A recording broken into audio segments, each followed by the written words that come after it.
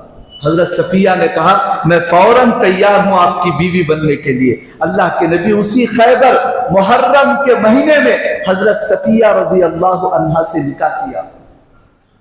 حضرت صفیہ کو لے کر آئے، دیکھا کہ پیشانی کے اوپر کنپٹی کے پاس ایک نشان پڑا ہے چاند کی طرح۔ اللہ کے نبی نے پوچھا یہ کیا نشان ہے؟ کہا کہ ایک زخم تھا لیکن وہ زخم بھی خوبصورت چاند کی طرح بن گیا۔ تو اللہ کے نبی نے پوچھا صفیہ زخم کیسے آیا؟ تو کہنے لگی ایک مرتبہ رات کا وقت تھا، میں نے خواب دیکھا کہ آسمان میں جو چاند ہے وہ آ کر سیدھا میرے گود میں پڑا ہے۔ میں صبح میں اپنے شوہر کو خواب بیان کیا کہ میں نے خواب دیکھا کہ آسمان کا چاند میرے گود میں پڑا ہے، تو میرے شوہر نے اس زور سے تماچا مارا کہ میرا چہرہ خون آلود ہوا، اور میرا شوہر کہنے لگا کیا تو مدینے کے بادشاہ کی بیوی بننے کے خواب دیکھ رہی ہے؟ حضرت صفیہ کو پتا تھا کہ میرا خواب کسی نہ کسی دن سچا ہوگا، تو اللہ کے نبی نے جیسے ہی کہا کہ میں تجھ سے نکاح کرنا چاہتا ہوں فوراً تیار ہو گئی، اور اللہ نے ان کے ذریعے خیبر اور اس کے بعد جو فتوحات کا سلسلہ شروع ہوا وہ تو تاریخ کی کتابوں میں بھرا ہوا ہے۔ تو یہ جو لوگ سمجھتے ہیں کہ محرم کے مہینے میں شادی نہیں کر سکتے، خوشی نہیں کر سکتے، آپ صحابہ کرام کی تاریخ کو دیکھ لیں۔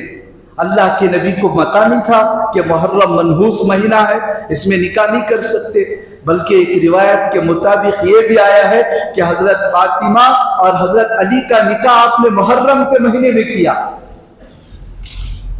حضرت ام کلثوم رضی اللہ عنہا کا نکاح بھی اسی مہینے کے اندر کیا۔ جب اتنے نکاح تاریخ میں ہوئے ہیں، اتنی فضیلت اللہ خود بتا رہے ہیں، اللہ کے نبی اس مہینے کی فضیلت بتا رہے ہیں، تو ہم مسلمان سمجھیں کہ یہ منحوس مہینہ ہے تو کتنے ہمارے عقیدہ بگڑا ہوا ہے۔ حدیث قدسی میں اللہ فرماتے ہیں انا عند ظن عبدی بی، میں میرے بندوں کے گمان کے مطابق فیصلہ کرتا ہوں۔ اگر کسی بندے کے دل میں یہ خیال ہے یہ مہینہ منحوس ہے تو واقعتاً اللہ اس مہینے کو اس کے لیے منحوس بنا دے گا۔ حضرت عبداللہ ابن عمر رضی اللہ عنہ غالباً کوئی صحابی ہیں، حیات الصحابہ میں یہ واقعہ لکھا ہوا ہے کہ راستے سے جا رہے تھے، اچانک راستہ بلاک ہو گیا تھا، راستہ بند تھا۔ انہوں نے پوچھا کیا بات ہے؟ کہنے لگے سامنے شیر بیٹھا ہوا ہے جس کی ڈر کی وجہ سے لوگ راستہ روک کر بیٹھ گئے ہیں، وہ شیر اگر جنگل میں چلا جائے گا تو پھر راستہ چلت پھرت شروع ہوگی۔ تو وہ صحابی اترے، سیدھا اس شیر کے پاس گئے اور کان کو مروڑا اور اس کی گردن میں مار کر کہنے لگے کہ چل اٹھ راستہ خالی کر۔ تو وہ شیر دم ہلاتا ہوا اندر گھس گیا۔ لوگ خوش ہو گئے تو لوگوں کو دیکھ کر کہا اللہ کے نبی نے بے شک سچ کہا تھا، میں نے اپنے کانوں سے سنا ہے۔ اللہ کے نبی نے فرمایا تھا اگر آدم کا بیٹا اللہ کے سوا کسی چیز کے بارے میں بھی یہ خیال کر لے یہ مجھے نقصان نہیں پہنچا سکتی، تو اللہ کی قسم دنیا کی کوئی چیز اسے نقصان نہیں پہنچا سکتی۔ یہ اللہ کے نبی کی حدیث ہے۔ لیکن ہم لوگوں نے سمجھ لیا محرم کے مہینے میں نقصان ہوگا، گھر کی اگر ٹھنڈک نہیں کی تو نقصان ہوگا، مرنے کے بعد اگر چہلم نہیں کریں گے نقصان ہوگا۔ تو اللہ کا فیصلہ ہے جیسا تمہارا گمان ہوگا ویسے ہی میں تمہارے ساتھ معاملہ کروں گا۔ اگر تم گمان کرتے ہو کہ ٹھنڈک کے بغیر گھر کے اندر سکون نہیں ملے گا، جب تک تم ٹھنڈک نہیں کرو گے میں تمہیں سکون نہیں دوں گا۔ جیسا گمان ہوتا ہے اللہ ویسے ہی فیصلہ کر دیتا ہے۔ اگر ہم اپنے دل کے اندر اس یقین کو بٹھا لیں اللہ کے سوا کوئی نفع اور نقصان کا مالک نہیں ہے، اللہ کے سوا میری تقدیر کو، میری قسمت کو کوئی خراب نہیں کر سکتا، کوئی اچھا نہیں کر سکتا، تو دنیا کا کوئی مہینہ، کوئی سال، کوئی لمحہ نہ تو اسے نقصان پہنچا سکتا ہے اور نہ اسے تکلیف پہنچا سکتا ہے۔ منحوس دن کون سا پتا ہے؟ جس دن ہم لوگ فجر کی نماز قضا کر کے اللہ کو ناراض کر کے شیطان کا پیشاب اپنی کانوں میں ڈال کر بغیر اللہ کی رضامندی کیے بغیر گھر سے نکالتے ہیں، وہ وقت ہمارے لیے منحوس ہے۔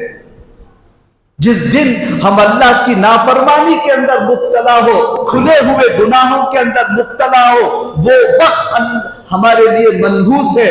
باقی سال کا کوئی دن، کوئی مہینہ، کوئی لمحہ منحوس نہیں ہے۔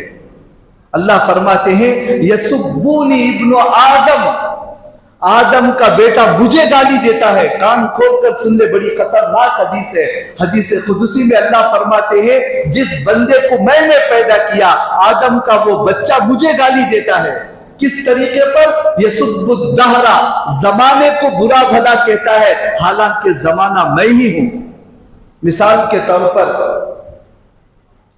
یہ فین ہے، فین کو اگر میں گالی دے رہا ہوں، مطلب یہ ہے کہ گالی فین کو نہیں بلکہ فین بنانے والی کمپنی کو گالی دے رہا ہوں۔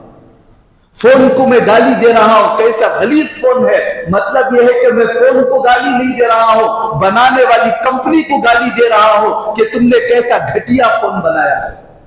تو بالکل ایسے ہی اللہ فرماتے ہیں اگر کوئی کسی مہینے کے بارے میں یہ کہتا ہے یہ مہینہ منحوس ہے، یہ دن منحوس ہے، گویا کہ وہ اس مہینے کو نہیں بلکہ اللہ کو گالی دے رہا ہے۔ اے اللہ تو نے کیسا منحوس، گویا کہ اللہ کو تانا دے رہا ہے کہ تو نے کیسا منحوس وقت بنایا ہے۔ نعوذ باللہ۔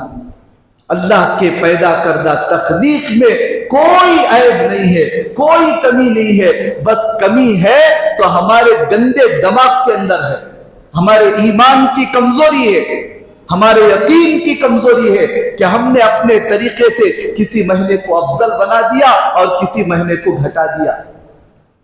حالانکہ سال کا مہینہ خوشی سے گزارنا چاہیے، نیک پالی کے طور پر۔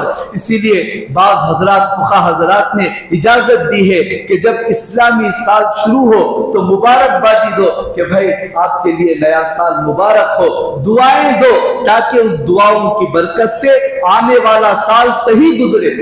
گزشتہ سال تو گناہوں میں، معصیت میں اور پتہ نہیں کیسے کیسی نافرمانی میں گزر گیا، کم از کم اس سال تو صحیح گزارے، اس لیے مبارکبادی پیش کرو۔ لیکن ہم لوگ یہ ہیں کہ سال کے پہلے مہینے ہی کو غلط سمجھتے ہیں۔ دکان آدمی کھول کر بیٹھتا ہے تو ہر دکان والا چاہتا ہے کہ پہلا جو گاہک آئے وہ اچھا خریدے، قرض لینے والا نہ آئے۔ اگر کسی دکان کے اندر قرض پوچھنے والا جاتا بھی ہے تو دکان والا بگڑ جاتا ہے، بھونی بھی نہیں ہوئی آ کر قرض پوچھ رہا ہے۔ اگر پہلی رات میں شوہر روتے ہوئے بیٹھ جائے تو پھر دیکھنے والے تانا دیں گے، پہلی رات میں اگر رو رہا ہے تو باقی آنے والی راتیں بھی روتے ہوئے گزرے گا۔ انگریزی کے اندر وہ ایک مقولہ مشہور ہے، first impression is the best impression. پہلی جو خوشی ہوتی ہے وہ بہترین خوشی ہوتی ہے۔ تو سال کا جو پہلا مہینہ ہوتا ہے اس کو جو سعادت سمجھ کر اچھا گزارنے کے بجائے ہمارے بعض لوگوں کا یہ جو عقیدہ ہے کہ یہ غم کا مہینہ ہے، خوشی نہیں کرنا ہے، یہ بالکل بگڑا ہوا عقیدہ ہے۔ اگر کوئی اس کے اندر مبتلا ہے تو اللہ کے لیے توبہ کرے اور اپنے یقین کو درست کرے اور جو خوشی کرنا ہو خوشی سے کرے۔ اگر یقین کو بگڑائیں گے اللہ ویسے ہی معاملہ ہمارے ساتھ کرے۔ تو بہرحال اب یہ 1445واں سال، نیا سال شروع ہوا ہے، تو اس وقت میں کیا کرنا ہے؟ ایک 4 پیغامات میں آپ کو دے رہا ہوں۔ سب سے پہلے ہجری تاریخ کا اہتمام کریں، چاند کی تاریخ کا اہتمام کریں۔ ہم لوگ ہر چیز کے اندر انگریزوں کے بنائے ہوئے طریقے پر اتنا فالو ہو گئے، آج چاند کی تاریخ کسے بھی پوچھو معلوم نہیں ہوتا، جبکہ علماء نے لکھا ہے کہ چاند کی تاریخ کو یاد رکھنا فرض کفایہ ہے، جیسے جنازے کی نماز پڑھنا فرض کفایہ ہے، کفن دفن کرنا فرض کفایہ ہے۔ اگر کوئی مسلمان بھی جنازے کی نماز نہیں پڑھا، سارے کے سارے گاؤں والے گنہگار ہوں گے۔ بالکل ایسے ہی فرض کفایہ یہ تاریخ کو یاد رکھنے کا اہتمام نہیں کیا تو سارے کے سارے مسلمان گنہگار ہوں گے۔ اللہ نے جتنی عبادتیں اسلام کے احکامات ہیں ان سب کو چاند کے ساتھ اللہ نے جوڑا ہے۔ شعبان کی آخری چاند جب نظر آئے اور بند ہو جائے، رمضان کا چاند نظر آئے تراویح شروع کرو، شوال کا چاند نظر آئے عید الفطر مناؤ، عید الاضحیٰ کی 10 تاریخ آئے تو پھر عید الاضحیٰ مناؤ، اور حج کے ایام چاند کے فلاں تاریخ میں حج جا کر کرو، فلاں تاریخ میں روزے رکھو۔ تمام عبادتوں کو اللہ رب العالمین نے چاند کے ساتھ جوڑا ہے۔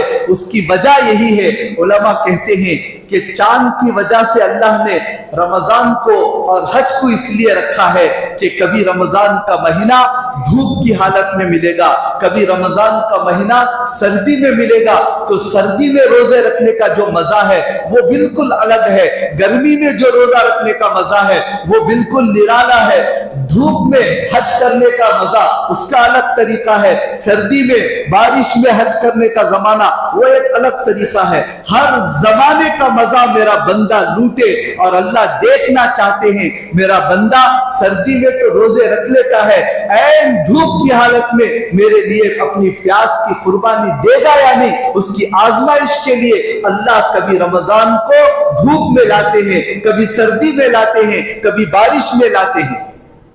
ہمارے بڑے کہتے تھے جماعت میں بھی اگر نکلنا ہو 40 دن تو چاند کی تاریخ کے اعتبار سے تاریخ طے کرو، تاکہ تمہارا چلہ کبھی گرمی میں لگے، کبھی سردی میں لگے، کبھی بارش میں لگے، اور جانے والوں کو یہ احساس ہو کہ صحابہ کرام جب اللہ کے راستے میں نکلتے تھے تو گرمی میں کیا حالت ہوتی تھی، سردی میں کیا حالت ہوتی تھی، ان کے جو جذبات ہوتے تھے ان جذبات کو اپنے اندر پیدا کرنے کے لیے اپنا سالانہ چلہ بھی چاند کی تاریخ کے اعتبار سے لگاؤ، تاکہ ہر موسم کا لذت حاصل ہو، تاکہ ہر موسم میں صحابہ کرام نے جو قربانیاں دیے ہیں وہ قربانیوں کا جذبہ اپنے اندر پیدا ہو۔ اس لیے سب سے پہلی بات تو یہ ہے کہ چاند کی تاریخ کو خوب یاد رکھیں، خوب اہتمام کریں، اور اپنے پیدائش کا اور اسی طرح مرنے کا اور شادی بیاہ وغیرہ کارڈ جب چھپواتے ہیں تو سب سے زیادہ چاند کی تاریخ کا اہتمام کریں۔ پہلے چاند کی تاریخ ڈالیں، بعد میں دوسری تاریخ ڈالیں۔ پہلے چاند کے مہینے کا اہتمام کریں، بعد میں اس کی وضاحت کے لیے دوسرے مہینے ڈالیں۔ ایک بات تو یہ ہے، اور دوسری بات، اللہ نے یہ مہینہ دیا ہے، اس مہینے کے اندر عبادت کا ثواب زیادہ ہے، اور اللہ بار بار اپنے بندوں کو بندیوں کو موقع دیتے رہتے ہیں جو گناہوں کے اندر غفلت کے اندر ہیں۔ میرے بندو تم بہت غفلت میں ہو، چلو میں انہیں ایک بابرکت مہینہ دیا ہے، اس کے اندر تو کم از کم رجوع کر کے عبادت کر کے مجھ سے قریب ہو جاؤ۔ تو یہ مہینہ بھی عبادت کے اعتبار سے بہت بہترین مہینہ ہے۔ ہم اپنے سابقہ گزری ہوئی زندگی سے توبہ کر کے اس مہینے سے اپنی عبادتوں کو اضافہ کریں۔ نیا سال آیا ہے تو نئے عزائم لے کر، اب تک بہت سارے سال آئے ختم ہو گئے، ایسے ہی غفلت سے زندگی گزر گئی، کم از کم اب نئے سال سے میں ایسی غفلت بھری زندگی نہیں گزاروں گا۔ اہتمام سے عبادات وغیرہ کرنے کی کوشش کریں۔ اور تیسری بات، اس مہینے میں ایک دن کا روزہ 30 روزوں کے برابر ہے، تو خاص طور پر عورتیں تو رکھتی ہی ہیں، ہم مرد حضرات بھی ذرا قربانی دیں۔ ٹھنڈا زمانہ ہے، کوئی تکلیف بھی نہیں ہے، تو روزوں کے ثواب کو دیکھ کر ایک روزے کا ثواب 30 روزوں کے برابر ہے۔ نفلی روزے رکھنے کی کوشش کریں، اور اگر کسی کے ذمہ قضا ہے تو قضا رکھنا تو بدرجہ اولا ہے، قضا کو بھی ادا کریں۔ اللہ کی ذات سے امید ہے قضا بھی ادا ہو جائے گا۔ محرم کی جو فضیلت ہے، اللہ نے چاہا تو وہ فضیلت بھی ہم کو مل سکتی ہے۔ اور تیسری بات، اسی مہینے کے 10 تاریخ کو جو عاشورہ کا دن ہے، ابھی عاشورہ کا دن کیا ہے، ہم نے کیا بگاڑ دیا، انشاءاللہ میں اگلے جمعہ اس کے تعلق سے بتاؤں گا۔ عاشورہ کا جو روزہ ہے اس کے بارے میں اللہ کے نبی نے فرمایا کہ اس سے 1 سال کے گناہ معاف ہو جاتے ہیں، تو اہتمام سے عاشورہ کا روزہ رکھنے کی فکر کریں۔ اور عاشورہ کا دن آتا ہے آئندہ ہفتہ، یعنی صبح نہیں، ابھی تو آج 2 تاریخ ہے، آنے والا جمعہ کے بعد ہفتہ آئے گا، وہ عاشورہ کا دن ہے۔ امی جان حضرت عائشہ رضی اللہ عنہا فرماتی ہیں اللہ کے نبی بہت اہتمام کے ساتھ ہم کو کہا کرتے تھے کہ عاشورہ کا روزہ رکھو، اور مکہ مکرمہ میں بتوں کی پوجا کرنے والے کافر اور مشرک بھی عاشورہ کا روزہ رکھتے تھے، کیونکہ انہوں نے حضرت ابراہیم علیہ السلام کا جو صحیح دین تھا اس کی بگڑی ہوئی حالت وہاں موجود تھی، تو کچھ چیزیں صحیح چیزیں تھی، ان میں ایک چیز یہ بھی کہ عاشورہ کے دن وہ لوگ روزہ رکھتے تھے۔ اللہ کے نبی مدینہ منورہ گئے، وہاں بھی عاشورہ کے روزہ کا بہت اہتمام کرتے تھے، بلکہ روایتوں میں آتا ہے رمضان سے پہلے عاشورہ کا روزہ فرض تھا، جب رمضان کے روزے فرض ہوئے تو اللہ نے اس کی فرضیت کو منسوخ کر کے نفل بنا دیا، اب جس کا دل چاہے رکھے لیکن ثواب بہت ملے گا۔